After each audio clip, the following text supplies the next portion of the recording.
So நண்பா garlic sauce பண்ண போகிறோம். இதை பாருங்கள், இப்போ கார்லிக் வந்து ஒரு 7 இருக்குது. 7 மிக்சியில் போட்டுறோம். ஸோ ஒரு முட்டையை போட்டு உடச்சி போட்டுறோம். முட்டை வந்து மஞ்சள் கரும்பு மட்டும் எடுத்துக்கணும் தனியாக. ஓகே, ஸோ அதை நான் எப்படி எடுக்கிறேன் மட்டும் பாருங்கள். அதனால் இதை தனியாக எடுத்துகிட்டு இதை அப்படியே பிடிச்சிடணும் தான். ஸோ லெமன் போட்டுக்கலாம். லெமன் லைட்டாக போட்டுக்கணும். ஸோ ஜாஸ்தி வேண்டாம். ஸோ இதில் வினிகர் போட்டுக்கலாம்.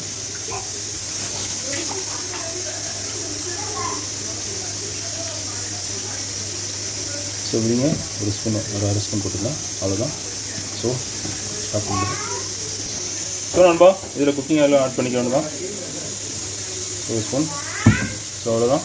ஸோ மிக்சியில் போட்டு அதிகமாக அடிச்சிட வேண்டாம். ஸ்டாப் பண்ணி. ஸோ நண்பா இப்போ மிக்சியில் போட்டாச்சு. மிக்சியில்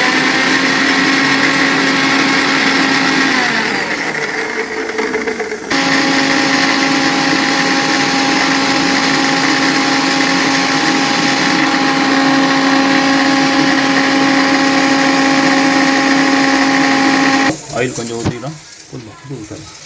போதும். ஸோ இது க்ளோஸ் பண்ணிடலாம்.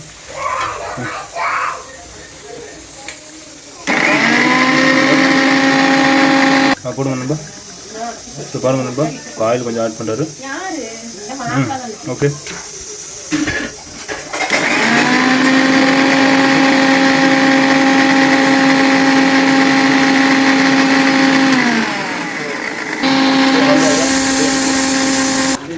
ஸோ நண்பா இது ரெடி ஆகிடுச்சு, இந்த கார்லிக் சாஸ்.